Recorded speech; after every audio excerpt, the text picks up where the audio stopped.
वन्देऽहं श्रीगुरो श्रीयुत्पदकमलं श्रीगुरून् वैष्णवांश्च च श्रीरूपं साग्रजातं सहगण रघुनाथान्वितं तं सजीवं साद्वैतं सावधूतं परिजनसहितं कृष्णचैतन्यदेवं श्रीराधा कृष्णपादान् सहगण ललिता श्री विशाखान्वितांश्च च गुरुवे गौरचंद्राय राधिकाय तदालय कृष्णाय कृष्ण भक्ताय तद्भक्ताय नमो नमः। नमो विष्णुपादाय कृष्ण प्रेष्ठाय भूतले श्री श्रीमद्भक्ति वेदांत श्री श्रीधर गोस्वामी नामिने। नमो ओम गुरुदेवाय धीमते सौम्य मूर्तये श्री श्रीमद् भक्ति स्वरूप सिद्धांति प्रभवे श्री महात्मने। नमो विष्णुपादाय श्री राधिकाय प्रियात्मने श्री श्रीमद् भक्ति वेदांत श्री नारायण गोस्वामी नामिने। श्री कृष्ण लीला कथने सुदक्षम औदार्य माधुर्य गुणश्च युक्तम वरम वरेण्यम पुरुषं महंतम नारायण त्वं शीर्षा नमामि। वाञ्छा कल्पतरुभ्यश्च कृपा सिन्धुभ्येव च पतितानां पावनेभ्यो वैष्णवेभ्यो नमो नमः। पंचतत्त्वात्मकृष्णं भक्तरूपं स्वरूपकं भक्तावतारं भक्ताख्यं नमामि भक्तशक्तिकम्। श्री कृष्ण चैतन्य प्रभु नित्यानंद श्री अद्वैत गदाधर श्रीवासादि गौर भक्त वृंद। हरे कृष्णा कृष्णा कृष्णा हरे हरे हरे राम राम राम हरे हरे। सर्वप्रथम परम आराध्यतम श्री गुरुपाद पद्म जय ओम विष्णुपाद अष्टोत्तर शत श्री श्रीमद् भक्ति वेदांत श्री श्रीधर गोस्वामी महाराज जी के श्री अभय चरण सरोज में अनंत कोटि दंडवत प्रणाम ज्ञापित करती हूँ। तदुपरांत परम गुरुदेव जय नितिल्ला प्रविष्टो ओम विष्णुपाद अष्टोत्तर शत श्री श्रीमद् भक्ति श्री रूप सिद्धांति गोस्वामी महाराज जी एवं जय नितिल्ला प्रविष्टो ओम विष्णुपाद अष्टोत्तर शत श्री श्रीमद् भक्ति वेदांत श्री नारायण गोस्वामी महाराज जी के श्री अभय चरण सरोज में श्रद्धा पुष्पांजलि अर्पण करते हुए उनसे अति कृपा की वांछा करती हूँ। ग्रंथकार श्री कृष्णदास कविराज गोस्वामी जी, श्रीमन नित्यानंद प्रभु अखंड गुरु तत्व श्रीमन महाप्रभु एवं समस्त परिकरों के चरणों में अनंत कोटि दंडवत प्रणाम ज्ञापित करते हुए उनसे भी अति कृपा की वांछा करती हूँ। उपस्थित वैष्णव जन भक्त वृंद सभी के चरणों में यथा योग्य दंडवत प्रणाम स्वीकार हो। सभी को हरे कृष्णा दंडवत प्रणाम। हरे कृष्णा देव सभी को दंडवत प्रणाम। हरे कृष्णा सबको दंडवत प्रणाम। हरे कृष्णा दीदी सभी को दंडवत प्रणाम। हरे कृष्ण दंडवत प्रणाम सभी को। श्री गुरुदेव की कृपा से हमारा जो ग्रंथ चल रहा है उसका नाम है श्री श्री चैतन्य चैतामृत। श्री श्री चैतन्य चैतामृत ग्रंथ के अंतर्गत हम श्रवण कर रहे हैं मध्य लीला 17वां अध्याय, जिसमें हम आ चुके हैं प्यार संख्या 83 और पेज संख्या 103 पर। प्यार संख्या 83 पेज संख्या 103। कल हमने क्या श्रवण किया, कोई बताएंगे? नाम दीदी तो आपने गुरु आचार्यों की महिमा के बारे में वर्णन किया था और दीदी आपने बताया था कि महाप्रभु वृंदावन जैसे उसके रास्ते से मतलब नदी के रास्ते से ना जाके जंगल के रास्ते से जा रहे होंगे दीदी, परेशानी हो रही है, लेकिन तब भी वो बहुत खुश हैं कि उनके साथ जैसे दीदी बताना नहीं आता। कोई बात नहीं, बहुत सुंदर। आपने यही बताया था कि जब महाप्रभु जी वहां से जा रहे थे जंगल के रास्ते में, तो वहां जो हिंसक पशु थे और जो दूसरे पशु जैसे शेर और हिरन थे, वो दोनों एक साथ थे। दोनों को मतलब ये एहसास, शेर को नहीं एहसास था कि मैंने हिरन को खाना है, या हिरन उससे डरता नहीं था।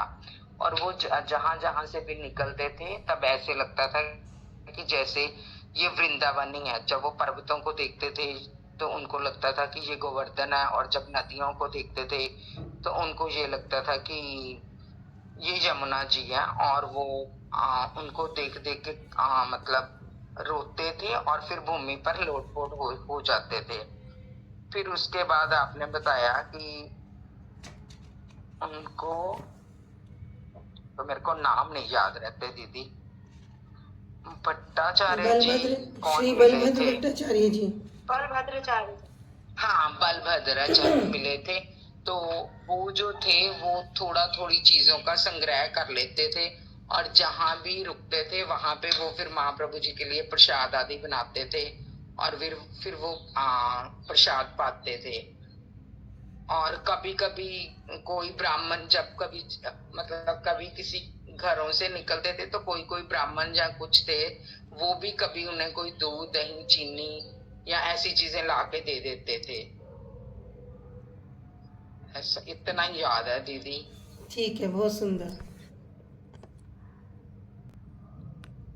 तो महाप्रभु अभी वन के रास्ते से वृंदावन जा रहे हैं, और वृंदावन जब वन के रास्ते से जा रहे हैं तो महाप्रभु कृष्ण कितने कृपालु हैं, किस प्रकार दयालु हैं, उनकी महिमा को वर्णन कर रहे हैं। क्या विचार कर रहे हैं?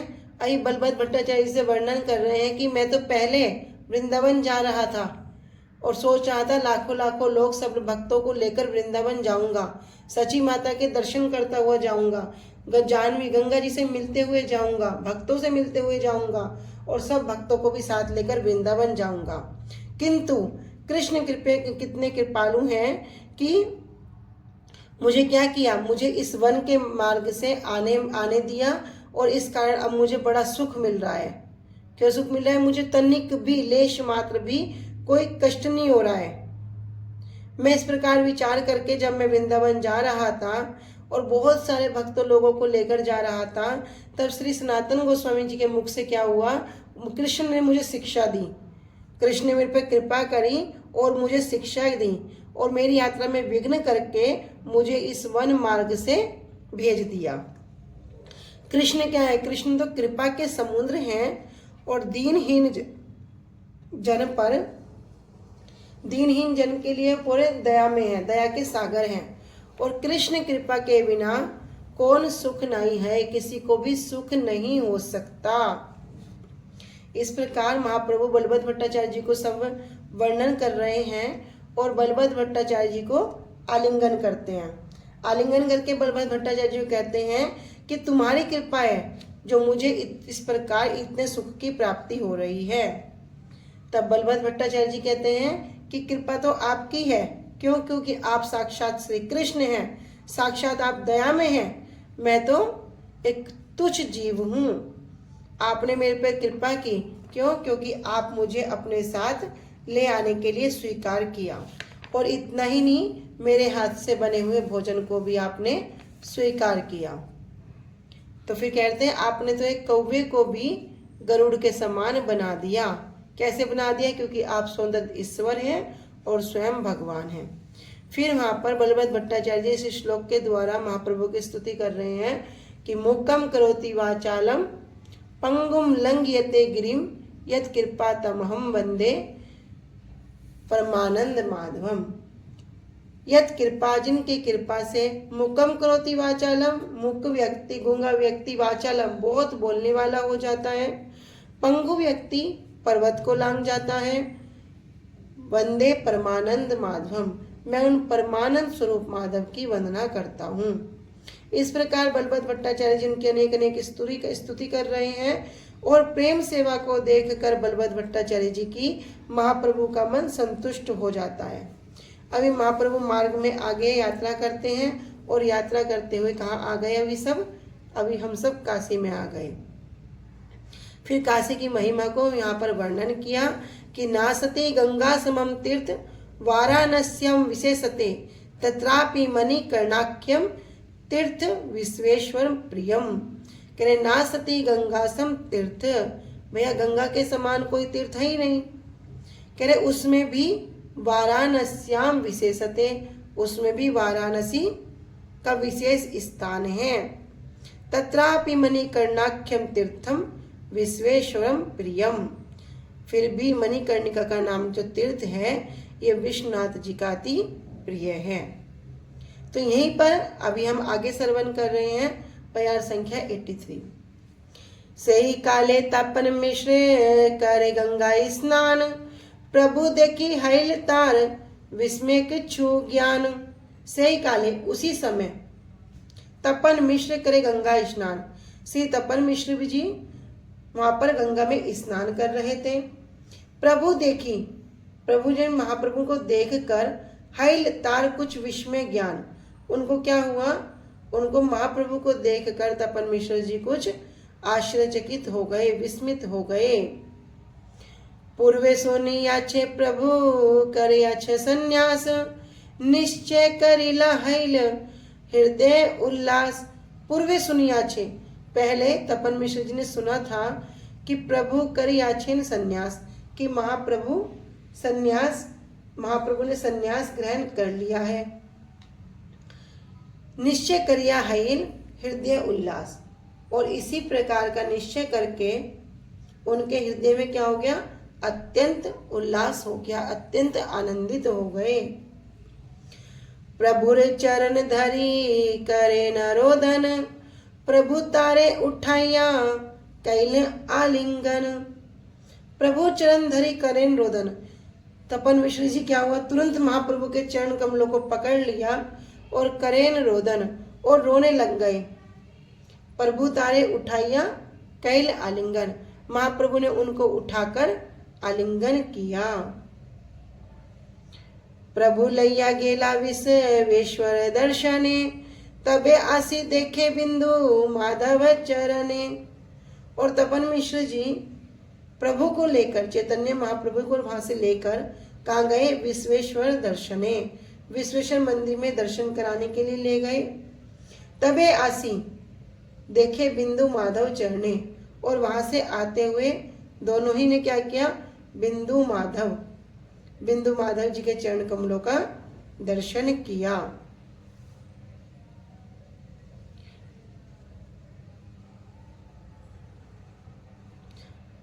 तो उसी समय तपन मिश्र जी श्री गंगा में स्नान कर रहे थे और महाप्रभु को देखकर वे विस्मित हो गए। विचार करने लगे कि मैंने पहले सुना है कि महाप्रभु ने संन्यास ग्रहण किया है। यह बात स्मरण करके उनके हृदय में बहुत उल्लास हुआ। तब श्री तपन मिश्र जी महाप्रभु के चरण पकड़कर रोने लगे। महाप्रभु ने उन्हें उठाकर उनका आलिंगन किया। श्री तपन मिश्र महाप्रभु को विश्वेश्वर शिव के दर्शन कराने के लिए ले गए। उसके बाद महाप्रभु ने श्री बिंदु माधव जी के चरण कमलों के दर्शन किए। अनुभाष्य भक्ति सिद्धांत सरस्वती ठाकुर उपाध्याय जी वर्णन कर रहे हैं कि बिंदु माधव, ये जो बिंदु माधव है ये वाराणसी का सबसे प्राचीन सबसे पुराना विष्णु मंदिर है। आजकल पंचगंगा के ऊपर अवस्थित वेणी माधव के नाम से प्रसिद्ध है। आज के समय में इसको ही वेणी माधव कहते हैं। पंचनदी अर्थात धूत पापा, किरणा, सरस्वती, गंगा और यमुना, इन 5 नदियों में से केवल मात्र गंगा ही प्रवाहित होते दिखाई देती हैं। 5 नदियां हैं लेकिन 5 नदियों में सिर्फ गंगा ही प्रवाहित होती दिखाई देती है। कहा जाता है कि श्रीमन महाप्रभु ने जिस प्राचीन बिंदु माधव मंदिर के दर्शन किए उसको हिंदू विद्वेषी मुगल सम्राट औरंगजेब ने विध्वंस करके वहां एक बहुत बड़ी मस्जिद स्थापित कर दी। तो श्री चैतन्य महाप्रभु ने जिस बिंदु माधव के प्राचीन मंदिर को देखा था बाद में क्या हो गया, जो मुगल वंश के कट्टर हैं उन्होंने, हिंदू विरोधियों ने, औरंगजेब ने उस मंदिर को तुड़वाकर वहां पर उसके स्थान पर एक बहुत बड़ी मस्जिद बना दी। तो बाद में क्या हुआ, इसी मस्जिद के बगल में ही एक मंदिर बनवाया गया जो आज भी वहां पर विद्यमान है।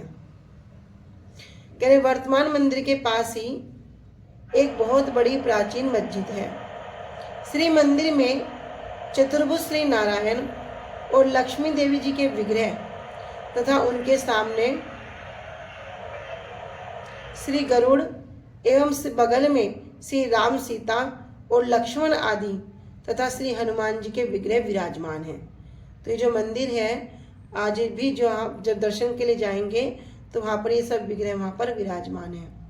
महाराष्ट्र के अंतर्गत सातारा जिले में औनुंदेर वैष्णव संप्रदाय के अनुगत महाराष्ट्रीय ब्राह्मण प्रतिनिधि श्रीमंत बाला साहब पंत महाराज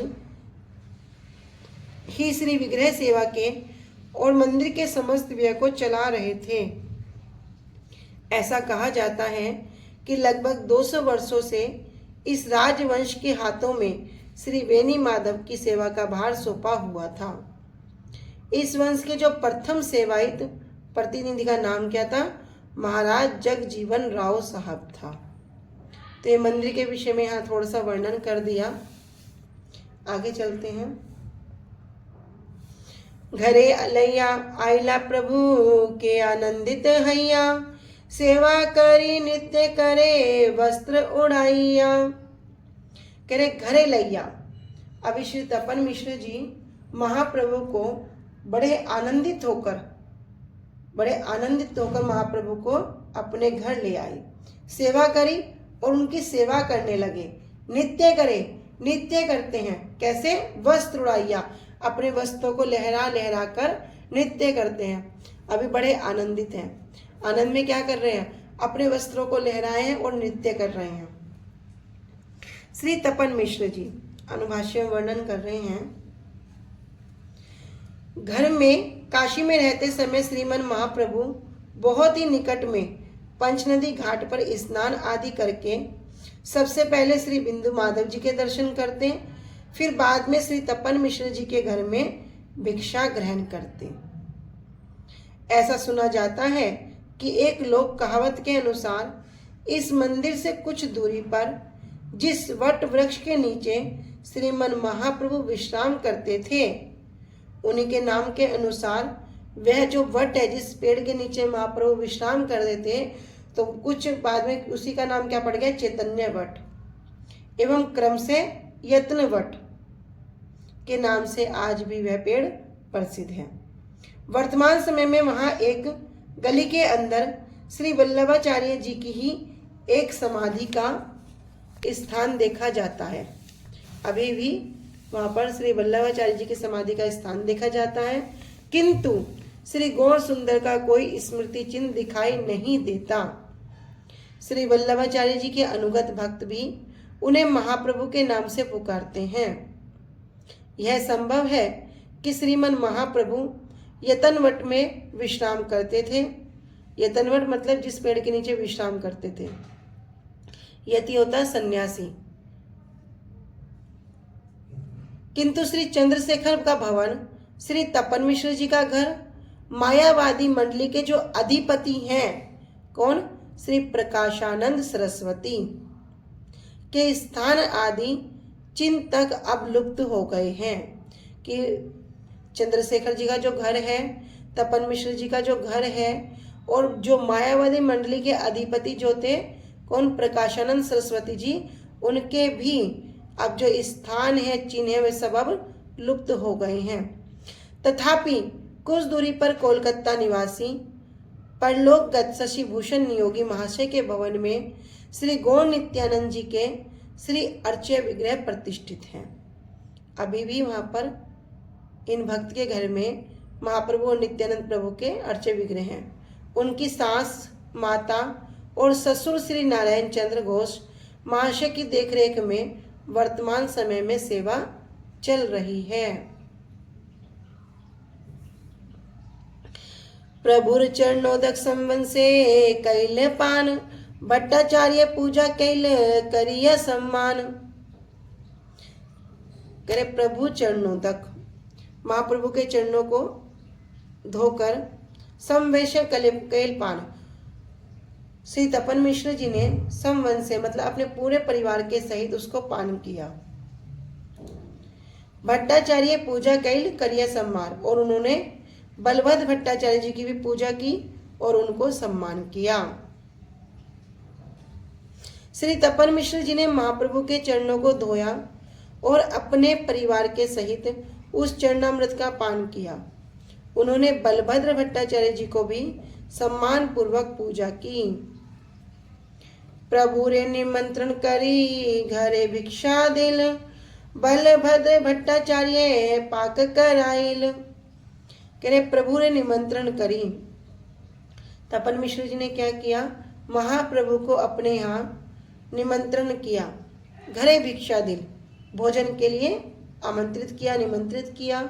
और बलभद्र भट्टाचार्य जी पाक कराइल, और बलभद्र भट्टाचार्य जी क्या करने लगे, वे भोजन का काम बनाने का उनको सौंप दिया कि आप क्या करो, आप महाप्रभु के लिए भोजन बनाइए। श्री तपन मिश्र जी ने महाप्रभु को अपने घर में निमंत्रित करके भोजन कराया। उन्होंने श्री बलभद्र भट्टाचार्य जी के द्वारा भोजन बनवाया।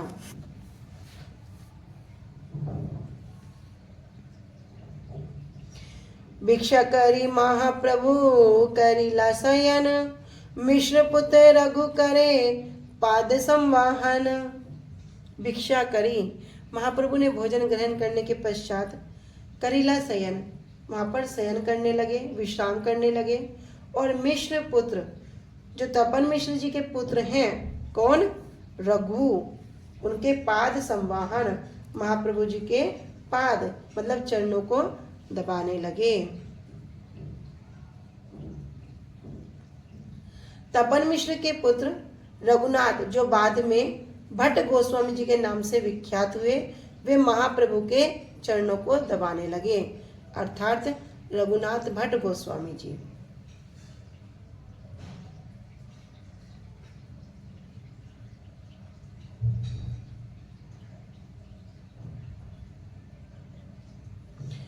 प्रभु शेष अन मिश्र संवन से खाइला, प्रभु आइला सुनी चंद्र शेखर आइला।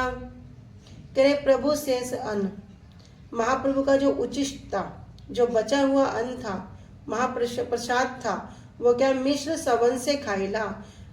तपन मिश्र जी ने अपने परिवार के साथ उसको ग्रहण किया। और प्रभु आइला सुनी, महाप्रभु आए हैं, जब चंद्रशेखर जी ने सुना तो चंद्रशेखर जी भी उनके दर्शन के लिए वहां पर आ गए। महाप्रभु के अवशिष्ट प्रसाद को श्री तपन मिश्र के सारे परिवार ने खाया। महाप्रभु आए हैं ऐसा सुनकर श्री चंद्रशेखर जी भी उनके दर्शनों के लिए आए थे। मिश्रेर सखाते हो प्रभुर पूर्व दास, वैद जाति लिखन वृत्ति वाराणसी वास। मिश्रेर सखा, ये जो तपन मिश्र जी हैं, इनके ये चंद्रशेखर जी सखा हैं, मित्र हैं। ते हो प्रभुर पूर्व दास, और ये महाप्रभु के पूर्व पहले से ही दास हैं। वैद जाति, ये वैद जाति के हैं। लिखन वृत्ति, इनका जो कार्य है वो क्या है, लेखन कार्य है, उससे ही अपना जीविका चलाते हैं। और वाराणसी वास, उस समय वास कहाँ कर रहे हैं, वाराणसी में वास करते हैं। तो चंद्रशेखर तपन मिश्र जी के मित्र थे। चैतन्य महाप्रभु अपने दास के रूप में उन्हें बहुत पहले से जानते थे। जाति से वैद्य थे, किंतु क्या करते थे, लिखनवर्ती का कार्य करते थे, व्यवसाय करते थे। और उस समय वाराणसी में ये रह रहे थे। आसी प्रभु पदे पड़ी करे न रोदन, प्रभु तारे कृपाए उठी कैल आलिंगन। आसी प्रभु पदे पड़ी, चंद्रशेखर जी वहां आकर क्या कर रहे हैं, श्री चैतन्य महाप्रभु के चरण कमलों पर गिरकर करे न रोदन, रोने लगे। प्रभु तारे कृपा उठाइया, और महाप्रभु उनको कृपा करके क्या कर रहे हैं, उनको उठाकर आलिंगन करते हैं। तब चंद्रशेखर जी महाप्रभु के चरणों को पकड़कर रोने लगे और महाप्रभु कृपा करके उनको उठाकर क्या किया, कैल आलिंगन, महाप्रभु ने चंद्रशेखर जी को आलिंगन किया। चंद्रशेखर कहे प्रभु बड़े कृपा कैला, आपने आसिया भृत्य दर्शन दिला। तब चंद्रशेखर जी कहने लगे, प्रभु बड़ कृपा केला, हे महाप्रभु आपने तो मेरे पे बड़ी कृपा की। कैसी? आपने आसिया, आप स्वयं यहाँ पर आ गए और भृत्य दर्शन दिया, अपने भृत्य अर्थात दास को क्या किया, आपने दर्शन दिया। अपने दास को दर्शन कर देने के लिए ही आप यहाँ पर आए हो। लेकिन अभी आगे चंद्रशेखर जी क्या कह रहे हैं, सुनो। कह रहे आपन प्रारब्ध वसी वाराणसी स्थाने, माया ब्रह्म शब्द बिना नाही सोनी काने। कह रहे कि मेरे कुछ प्रारब्ध थे, आपन प्रारब्ध, कि मेरे कुछ ऐसे पहले जन्मों के कुछ कर्म थे जिनके कारण वसी वाराणसी स्थाने, मुझे कहाँ स्थान मिला, मैं वाराणसी में स्थान मिला, मैं वाराणसी में रह रहा हूं। माया ब्रह्म शब्द बिना नाही सुनी काने, अरे यहाँ तो माया और ब्रह्म इस शब्द के बिना अन्य कुछ भी मुझे सुनाई ही नहीं देता, यहाँ अन्य में कुछ सुन ही नहीं सकता। देखो वाराणसी कैसा स्थान, कह रहे मुक्तिर कनिका। तब भी चंद्रशेखर जी क्या कह रहे हैं, कह रहे मेरे प्रारब्ध के कारण मुझे यहाँ पर स्थान मिला है और यहाँ पर एक माया और ब्रह्म शब्द के बिना मैं अन्य शब्द को सुनता ही नहीं हूं। तो मैं अपने विगत कर्मों के कारण वाराणसी में रह रहा हूं, किंतु यहाँ पर ये दो शब्द के अतिरिक्त और कुछ सुनता ही नहीं हूं। तो श्री चंद्रशेखर जी ने कहा, हे प्रभु आपने बहुत कृपा की, जो आपने स्वयं आकर अपने दास को दर्शन दिया। मैं अपने प्रारब्ध के कारण ही वाराणसी में वास करता हूं। क्या होगा, वाराणसी में वास करने से मुक्ति मिल जाती है। कह रहे यहाँ माया और ब्रह्म शब्द के अतिरिक्त अन्य कोई शब्द कानों में नहीं पड़ता। अनुभाष्य भक्ति सिद्धांत सरस्वती ठाकुर प्रभुपाद जी वर्णन कर रहे हैं, प्रारब्धे काशी शैव अथवा पंच उपासना का सर्व प्रधान तीर्थ होने पर भी वहां हरि भजन की कोई बात नहीं होने के कारण वह महाप्रभु के भक्तों के रहने के अत्यंत अयोग्य है, रहने के योग्य स्थान नहीं है।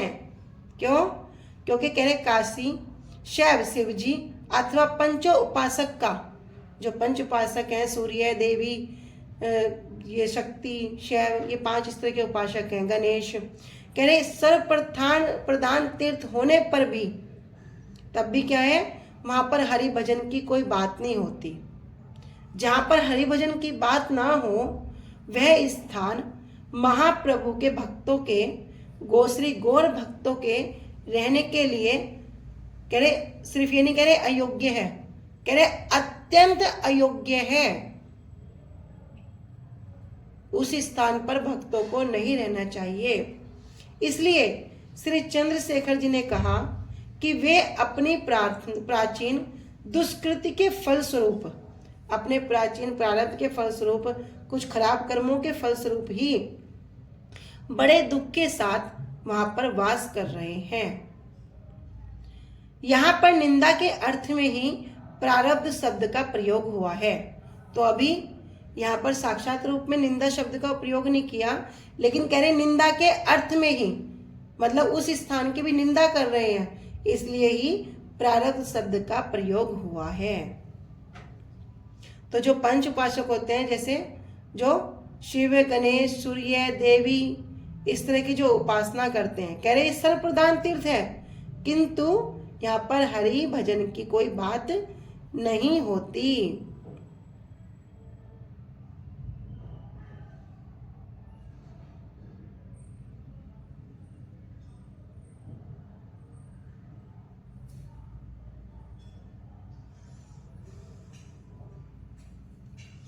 आगे कह रहे हैं, अर्थात अपने पूर्व कृत पापों के अनुसार ही जीव को निम्न जाति में जन्म मिलता है। भक्ति रसावल सिंधु में वर्णन कर रहे हैं कि अपने अपने पूर्व पापों के अनुसार, भैया जो पहले करके आए हैं उसको काटना तो पड़ेगा, तो उसी के अनुसार ही जीव को निम्न जाति में जन्म मिलता है। शुद्ध भागवत भक्त यद्यपि स्वयं को प्रारब्ध अथवा प्राचीन कर्मों के फल भोक्ता कहते हैं। शुद्ध भक्त क्या करेंगे, वे किसी भी तरह की स्थिति में हैं तो क्या करेंगे, अपने प्रारब्ध काट रहे हैं, ऐसा बोलेंगे। यही तो बोलेंगे, भैया मेरा प्रारब्ध था, कट जाएगा। कह रहे शुद्ध भक्त जो भगवत भक्त हैं, यद्यपि स्वयं को प्रारब्ध अथवा कि प्राचीन कर्मों के जो फल है उसके भोक्ता, उसको मैं भोग रहा हूं, ऐसा कहते हैं। तथापि फिर भी यम के दंड के भागी अन्य मृत्य जीवों की भांति, फिर भी जो अन्य अन्य मृत्य जीव हैं जो इस मृत्य लोक में रहते हैं उसकी भांति वे कभी भी शुभ और अशुभ कर्मों के फल के भोगी नहीं होते। अर्थात भगवत भक्त कर्मों का जो फल है उसके भोगी होते नहीं है, फिर भी वे अपने आप को क्या कहते हैं कि ये मेरा प्रारब्ध है, ये मेरे कर्मों का फल है। नित्य सिद्ध अथवा साधन सिद्ध की तो बात ही नहीं। कह रहे हैं नित्य सिद्ध जो सदा दिव्य स्तर पर होते हैं, मतलब जो नित्य सिद्ध हो चुके, और साधन सिद्ध जो अभी क्या कर रहे हैं, जो भक्तिमय सेवा के आचरण के कारण दिव्य स्तर पर ऊपर उठ रहे हैं, ऊपर तक उठ जाते हैं। कह रहे इनकी तो बात ही नहीं। कह रहे जो साधक अवस्था में भी, मतलब अभी वो साधक अवस्था में है, अभी वो साधक साधना कर रहा है, ऐसी अवस्था में भी जीवों की जो साधन भक्ति है, अभी क्या कर रहे हैं, सब हरि नाम जप कर रहे हैं, कथा श्रवण कर रहे हैं, अभी साधन कर रहे हैं, अभी साधन सिद्ध नहीं हुए, नित्य सिद्ध नहीं हुए, या साधन सिद्ध भी नहीं हुआ, अभी साधक कर रहे हैं, अभी साधन से अवस्था में है। कह रहे ऐसी साधक अवस्था में होने पर भी जीवों की क्या होगी, साधन भक्ति से ही क्लेश अग्नि, क्लेश अग्नि में क्या, पाप, पाप का बीज और अविद्या, इन 3 प्रकार के क्लेशों का नाश करने वाली होती है। क्या कह रहे हैं कि जब कोई जीव अभी साधन भक्ति में लगे, साधन भक्ति, भाव भक्ति और प्रेमा भक्ति, अभी यहाँ साधन भक्ति की बात हो रही है। जब जीव साधन भक्ति में होता है तो उसके 2 कार्य होते हैं, एक होती है क्लेश अग्नि, एक होता है सुविधा। जो भक्ति तत्व विवेक को थोड़ा सुने होंगे या पढ़े होंगे, उसमें बड़े अच्छे से वर्णन है। तो जब हम साधन भक्ति में हैं तो 2 कार्य होंगे, एक होगी क्लेश अग्नि, एक सुविधा।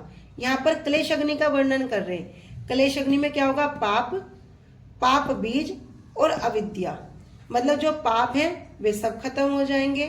पाप बीज, पाप बीज मतलब अभी 20 साल हो गए, 20 साल बाद हमारा कोई पाप फलीभूत होना है, माना किसी को जेल होनी है, किसी को कुछ कष्ट मिलना है, तो वो क्या होगा, बीज है ना, उस समय फलीभूत होगा, वो पाप बीज। और अविद्या, जो अविद्या है, विद्या क्या है, कृष्ण को जानना ही विद्या है। अविद्या क्या है, कृष्ण इतर वस्तु ही अविद्या है। भैया कृष्ण को छोड़कर कितना भी कुछ जान लो, सबकी सब अविद्या है, वो किसी भी योग्य नहीं है। तो कह रहे हैं इन 3 प्रकार के क्लेशों का ये नाश करने वाली होती है। भैया नित्य सिद्ध की बात छोड़ दो, साधन सिद्ध की बात छोड़ दो, अभी जो जीव साधक अवस्था में है, अभी वो साधक अवस्था में क्यों ना हो, उसके भी ये 3 कार्य हो जाते हैं कि न पाप, पाप बीज और अविद्या तीनों खत्म हो जाते हैं, जैसा पद्म पुराण में कहा गया है।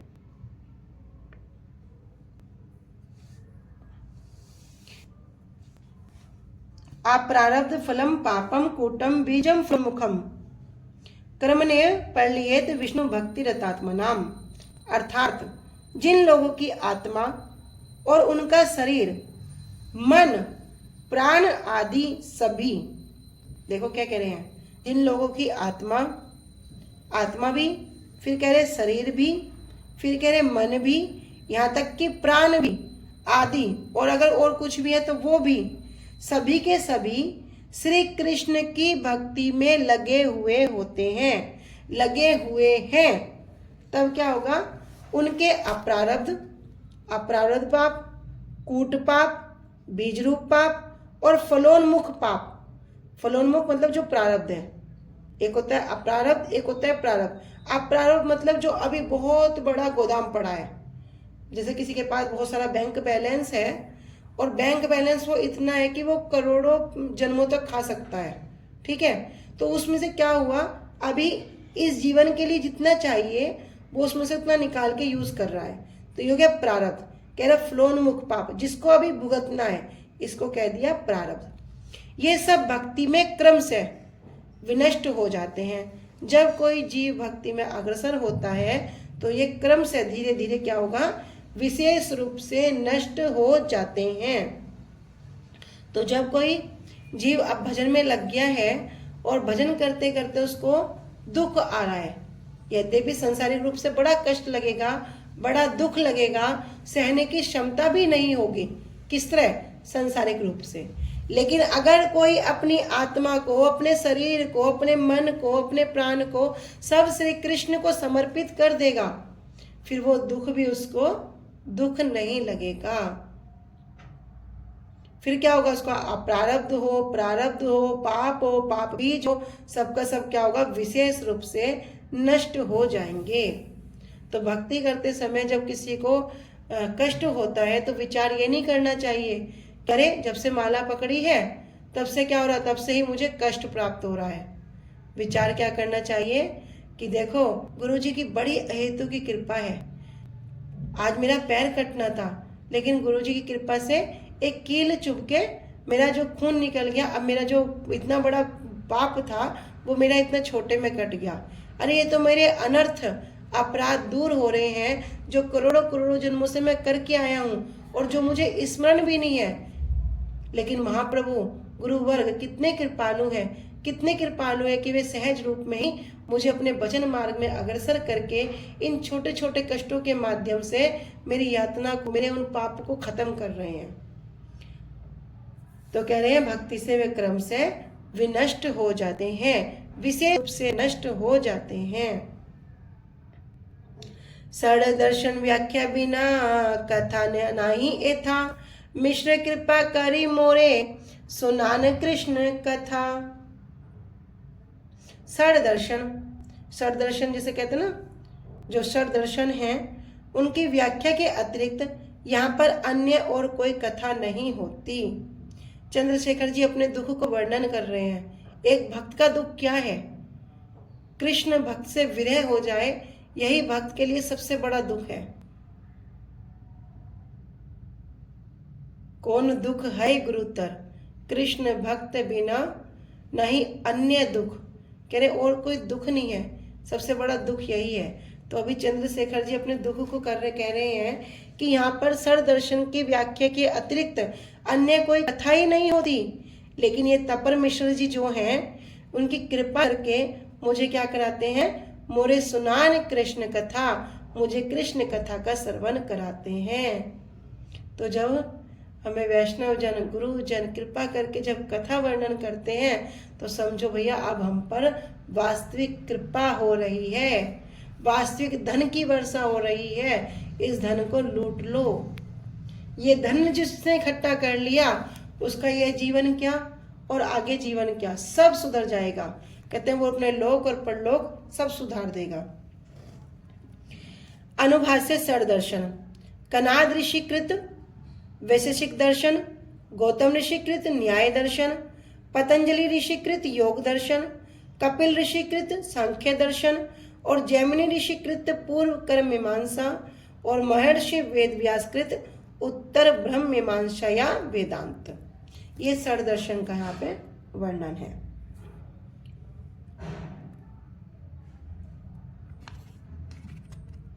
निरंतर दुहे चिंती तोमार चरण, सर्वज्ञ ईश्वर तुम्ही दिला दर्शन। कह निरंतर हम क्या करते हैं, दोनों दुहे चिंती, दोनों ही श्री तपन मिश्र जी और श्री चंद्रशेखर जी चिंतित तोमार चरण, आपके चरणों का ही चिंतन करते हैं। सर्वज्ञ ईश्वर तुम्ही दिला दर्शन, आप तो सर्वज्ञ ईश्वर हैं और आपने क्या किया, आपने हमें अपना दर्शन प्रदान किया। सुनी महाप्रभु जावे ने श्री वृंदावने, दिन कते रही तार भृत्य दुई जने। सुनी महाप्रभु, मैंने जब सुना कि महाप्रभु कहाँ जाएंगे, जावेन वृंदावने, महाप्रभु श्री वृंदावन धाम जाएंगे। दिन कत रही, और कुछ दिन यहाँ पर रहकर तार भृत्य दुई जने, अपने इन दोनों दासों को भी सेवा का अवसर दीजिए, इनका भी उद्धार कीजिए। श्री तपन मिश्र और मैं निरंतर आपके चरण कमलों का चिंतन करते हैं। यद्यपि आप सर्वज्ञ ईश्वर हैं, आपने हमें अपना दर्शन प्रदान किया है। हे महाप्रभु, मैंने सुना है कि आप श्री वृंदावन धाम जाएंगे। कुछ दिन आप यहाँ पर रहकर अपने इन दो दासों को भी उद्धार कीजिए, श्री चंद्रशेखर जी और श्री तपन मिश्र जी।